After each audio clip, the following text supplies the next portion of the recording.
Assalamualaikum warahmatullahi wabarakatuh. Selamat pagi dan salam sejahtera bagi kita semuanya. Perkenalkan, saya Tarisa Vanduria dan pada kesempatan ini saya akan mempresentasikan sebuah topik menarik dalam dunia polimer, yaitu cross-linking polimer. Cross-linking atau ikatan silang pada polimer merupakan proses penting yang dapat mengubah sifat fisik dan mekanik suatu bahan nih. Nah, proses ini memungkinkan bahan menjadi lebih kuat, lebih tahan panas, dan lebih stabil, sehingga banyak digunakan dalam berbagai aplikasi, mulai dari plastik tahan panas hingga produk-produk medis. Melalui presentasi ini, saya berharap kita dapat memahami bagaimana proses cross-linking bekerja, serta mengapa perannya sangat penting dalam pengembangan material modern. Setelah mengetahui topik yang akan kita bahas, sekarang mari kita mulai dengan memahami dasar dari cross-linking polimer. Sebenarnya apa sih yang dimaksud dengan cross-linking dalam dunia polimer? Apa sih yang buat proses itu begitu penting dalam menghasilkan material yang kuat dan tahan lama? Nah, jawabannya akan kita temukan di slide berikutnya. What is cross-linking polymer? Cross-linking polymer adalah proses pembentukan ikatan kovalen yang menghubungkan bagian-bagian dari beberapa rantai polimer. Bisa kita bayangkan nih, seperti jembatan yang mengikat beberapa untayan tali menjadi satu jaring besar 3 dimensi. Proses ini menghasilkan polimer yang jauh lebih kuat dan lebih stabil. Contohnya bisa kita lihat di gambar di sebelah kanan, di mana rantai polimer yang tadinya acak dan terpisah menjadi saling terhubung melalui cross-linker. Nah, akibat sifat fisik polimer seperti kekakuan, kekuatan, ketahanan panas, dan ketahanan terhadap tekanan meningkat drastis. Semakin banyak ikatan silang yang terbentuk, semakin tinggi pula kekuatan dan daya tahan material tersebut. Setelah kita mengetahui apa itu cross-linking dan polimer, sekarang kita akan membahas lebih dalam mengenai pengaruhnya. Cross-linking ternyata memberikan dampak yang besar gitu. Nah, terhadap sifat fisik dan mekanik dari polimer yang bisa menentukan apakah sebuah bahan akan lentur, kuat, elastis, atau tahan terhadap suatu ekstrem. Nah, mari kita bahas pengaruhnya satu persatu. Pertama, kita bahas pengaruh terhadap fleksibilitas nih. Polimer yang tidak mengalami penghubungan silang memiliki rantai molekul yang bebas bergerak. Akibatnya, polimer ini bisa melengkung atau berubah bentuk dengan mudah ketika diberikan tekanan. Sifat ini membuat polimer menjadi lentur dan fleksibel.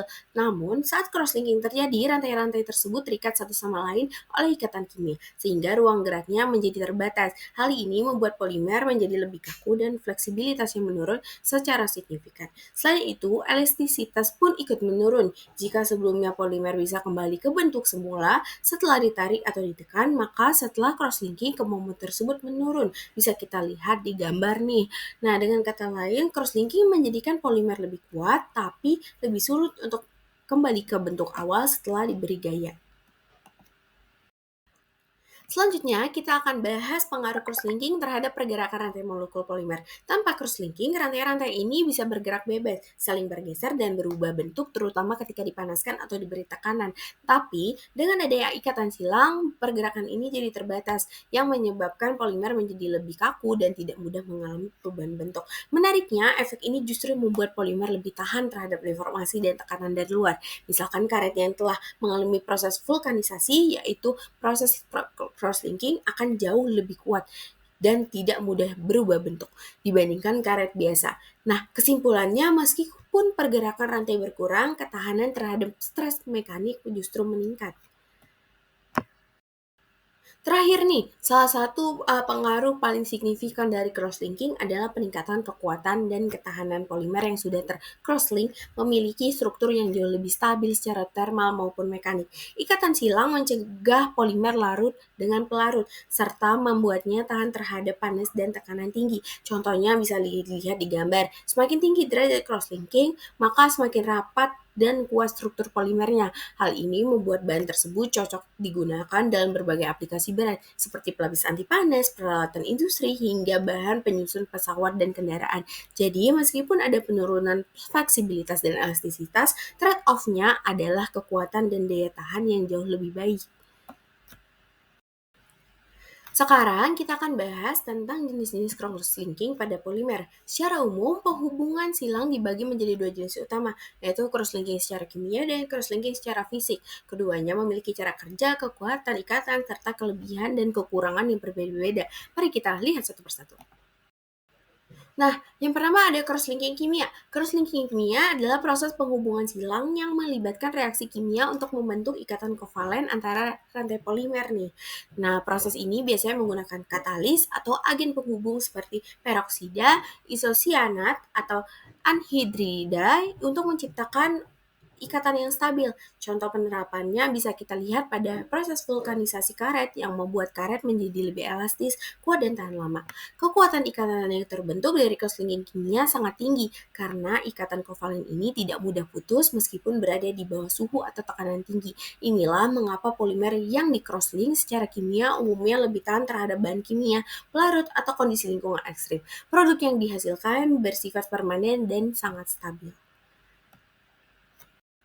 Yang kedua ada crosslink fisik. Berbeda dengan kimia, crosslink fisik tidak melibatkan pembentukan ikatan kimia permanen. Sebaliknya, proses ini mengandalkan gaya fisik seperti ikatan hidrogen, gaya van der Waals, atau interaksi elektrostatik untuk penghubungan rantai polimer. Salah satu contoh metode crosslink fisik adalah ketika polimer didinginkan atau mengalami penyusunan pada suhu tertentu, atau saat mengalami iradiasi. Proses ini akan membentuk struktur tiga dimensi tetapi tanpa keterlibatan reaksi kimia.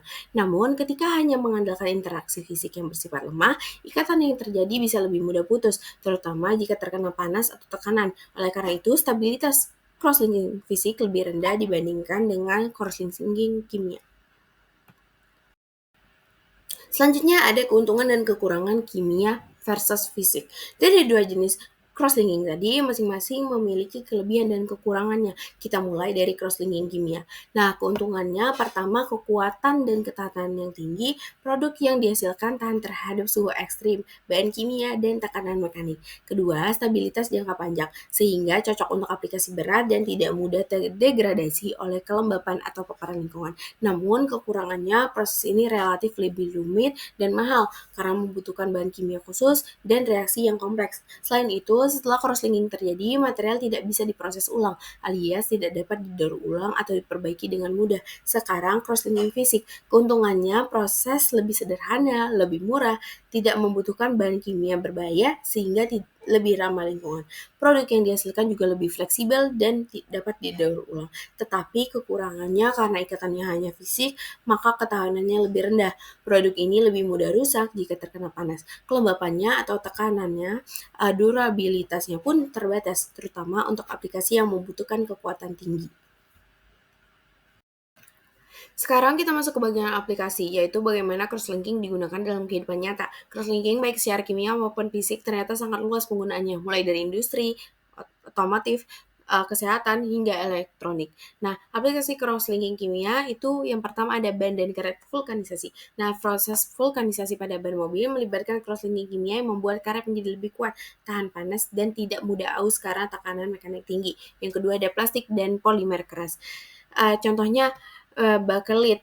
Nah, plastik keras yang digunakan pada saklar listrik cross-linking kimia membuatnya tahan panas dan tahan terhadap bahan kimia. Yang ketiga ada pelapisan dan coating. Epoksi digunakan untuk melapisi permukaan logam dan metal agar tahan korosi dan suhu ekstrim. Ini penting untuk aplikasi industri dan konstruksi. Nah, untuk aplikasi cross-linking fisik, yang pertama ada hidrogel media. Digunakan dalam dunia medis untuk membalut luka karena bisa menyerap kelembapan dan mempercepat penyembuhan. Yang kedua ada kemasan dan pembungkus makanan. Polimer fleksibel seperti plastik, cling, wrap, menggunakan cross-linking fisik agar bisa didaur ulang dan tetap ramah lingkungan. Yang ketiga ada film dan pelapisan elektronik. Misalkan pada layar sentuh smartphone yang memerlukan fleksibilitas tinggi dan ketahanan terhadap goresan ringan.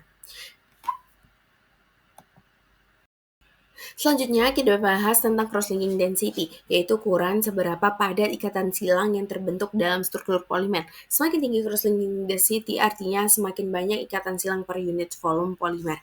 Ini mempengaruhi sifat mekanik dan thermal material secara langsung nih.